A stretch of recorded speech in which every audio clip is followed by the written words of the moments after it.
It is now 7 p.m. on July 31st, which means the MLB Trade Deadline has officially expired. I'm here to break down the shocking truth about the Red Sox trade deadline and why it was simply underwhelming. I'm here to break down the players that were just freshly acquired by this Red Sox organization, as well as all of the players that were in connections that never ended up making it to Boston. We'll break down all of that on this episode of Red Sox Digest. But first, before we get to the news and information, remember to scroll down and stay up to date with everything Boston Red Sox by subscribing to the channel, as nearly 90% of you guys watching this video are not currently subscribed. We do appreciate the love and support, so thank you guys for everything. But now let's get to it and really do a recap of this MLB trade deadline for the Boston Red Sox. Now, for the last month, if not even longer than that, we have been bringing you guys videos on this channel breaking down significant name after significant name tied to the Red Sox that could substantially not only be a part of this Red Sox organization by the trade deadline, but be major contributors to this Red Sox team by the time October arrives.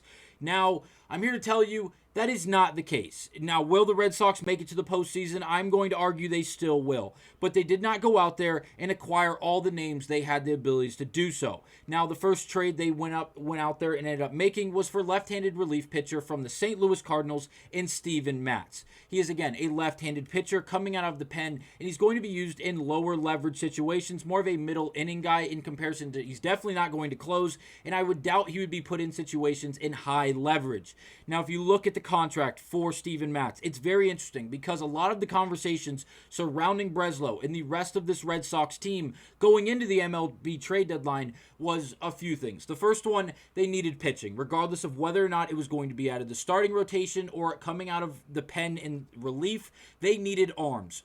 Righties, lefties, it did not matter. They simply needed to add arms, not only to add depth, but to round out the starting rotation for this Red Sox team.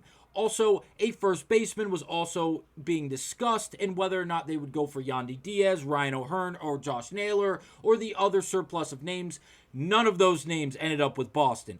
And why is that? Well, the Red Sox were very, very stingy, and they wanted to make sure they weren't going out there and acquiring rentals. Guys they were going to acquire for good assets at this deadline to then maintain for the rest of the season, just to have them become unrestricted free agents this up-and-coming offseason.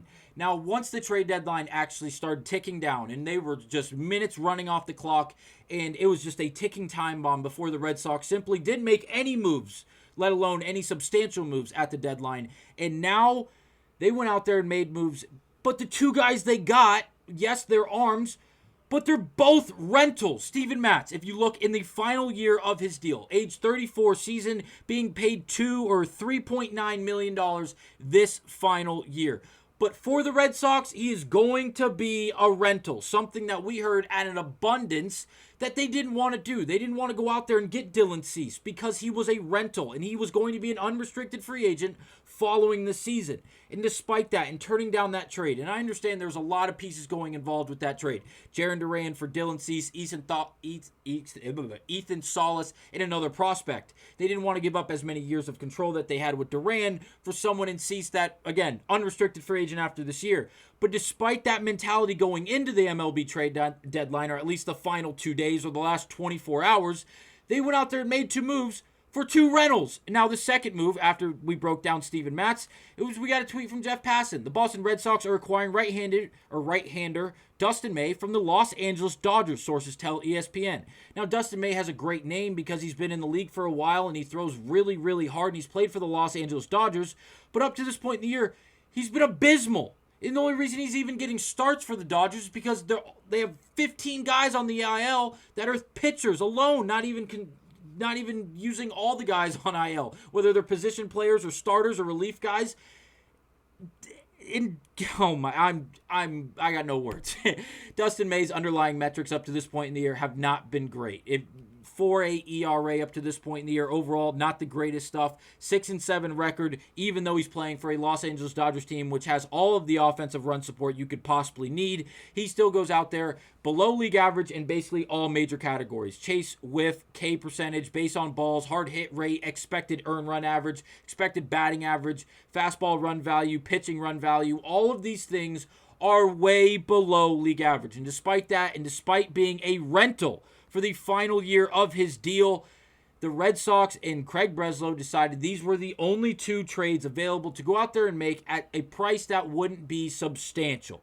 And if you think, well, what was the price? Well, the Red Sox just traded James Tibbs III, who was just freshly acquired from the San Francisco Giants in that Rafael Devers trade, as well as Zach Edhard, another top prospect, in exchange for right-handed pitcher Dustin May. Overall, these two moves for the Red Sox are good because they're going to add to this Red Sox team. They're going to add depth, and it's going to be very helpful when the postseason does arrive. But overall, the names, the overall quality of talent in which they got is extremely disappointing and extremely underwhelming. And a large reason to why it feels that way, and I don't feel like I'm the only one saying this. I feel like it's across the board for Red Sox nations to feel this way. And it's because of all this speculation, not only that we're going to discuss that happened today, but over the last 3, 4 weeks, 5 weeks that have been in connection. Sandy Alcantara, Mitch Keller, Edward Cabrera, Joe Ryan, Merrill Kelly, Zach Gallen. The list goes on and on and on and on. And none of those names ended up in Boston. And I'm not going to sit here and say it was bad journalism or bad reporting by me, Jace, or Sean. Those guys were legitimately in connections to the Red Sox, but because of price tags and because of the inability to get the trade done early, the Red Sox had to fall back on really bottom-of-the-barrel type trades. Now, Chris Colito, who we're going to cite a whole bunch here in the next few seconds, went on to tweet, the Red Sox made 2 deals, Matz and May. That's all, sources confirm. And the reason this tweet is so substantial is because there was a 3-minute time period all over social media, specifically on X or Twitter, however you'd like to name it, where there was a lot of hope and a lot of optimism that the Boston Red Sox had just freshly acquired Joe Ryan from the Minnesota Twins. Now, if you have missed the trade deadline and everything that's been going on, the Minnesota Twins hosted a fire sale, like a legitimate fire sale. Willie Castro's now a Cub. It feels like they traded 12 guys, I think was the actual number, 12 or 13 guys, off of their 26-man MLB roster in the last 2 days. They have traded away, excluding Joe Ryan. Griffin Jax is now a Tampa Bay Ray, someone else the Boston Red Sox missed out on.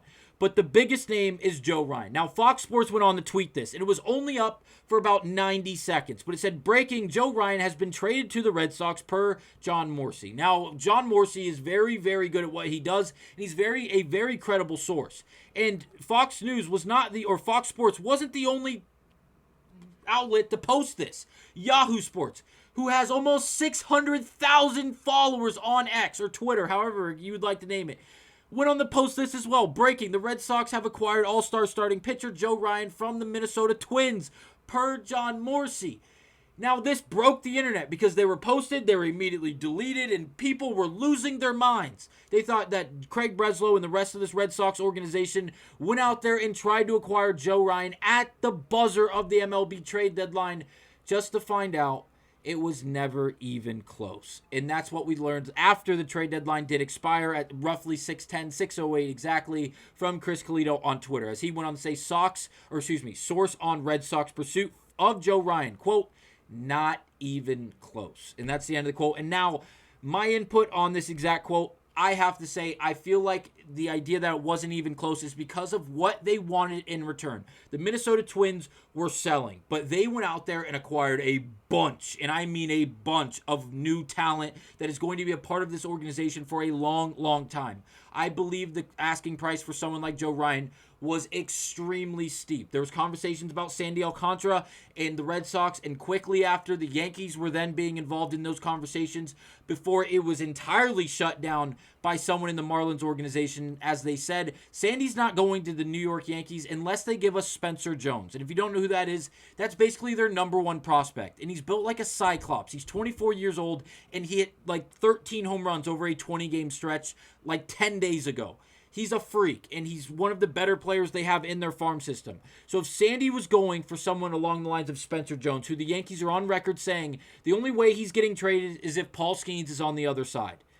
If that's the asking price for someone in Sandy Alcantara, who's a former Cy Young winner, but who had a rough season at least up until the halfway point of this year, I could only imagine what Joe Ryan's asking price was, as he is one of the better pitchers, starting pitchers in all of baseball, and simply would have just boosted this Red Sox organization way, way past all expectations.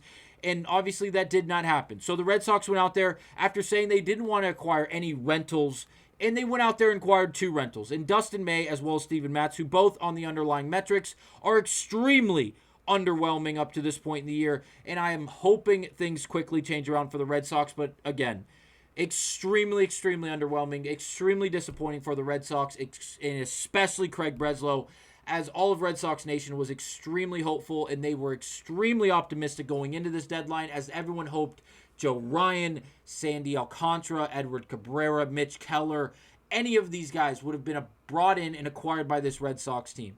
Ended up not being the case. Let me know down below, what would you grade in a letter grade for this Red Sox trade deadline? And I'll see you guys on the next episode of Red Sox Digest.